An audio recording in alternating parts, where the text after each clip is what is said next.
मुझे खून दो, मैं तुम्हें आज़ादी दूंगा। ये शब्द सुनते ही हमारे मन में एक साहसी और देशभक्त शख्सियत की छवि सामने आती है।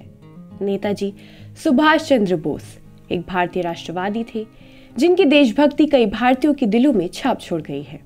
आदाब, आप देख रहे हैं आवाज द वॉइस और मैं हूं आपके साथ अमीना माजिद।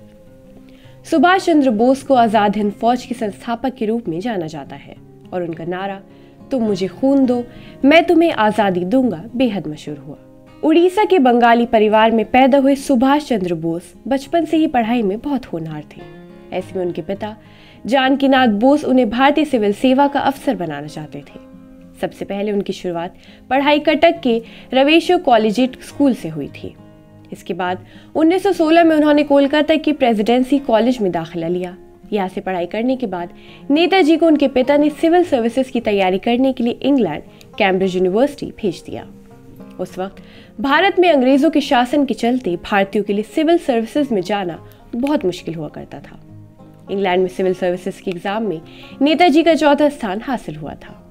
उन्होंने कुछ वक्त तक नौकरी की, लेकिन मन में देश प्रेम और आज़ादी के लिए 1921 में इंडियन सिविल सर्विसेज की नौकरी ठुकराकर भारत लौट आए और यहाँ से शुरू हुआ उनका आज़ादी का सफर।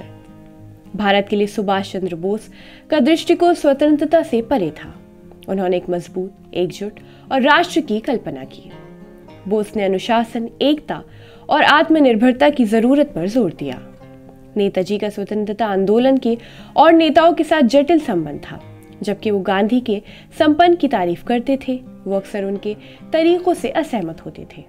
इसी तरह जवाहरलाल नेहरू के साथ उनके रिश्ते में सौहार्द और मतभेद दोनों ही थे। इन असहमतियों के बावजूद बोस की भारत की स्वतंत्रता के लिए कमिटमेंट अटल रही। सफलता दूर हो सकती है, लेकिन वो मिलती जरूर है।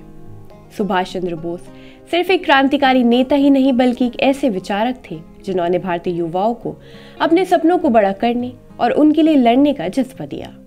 उनकी कहानी संघर्षों, सपनों और बलिदानों की गाथा है, जो ये सिखाती है कि अगर आप अपने मकसद के लिए समर्पित हैं, तो दुनिया की कोई ताकत आपको रोक नहीं सकती।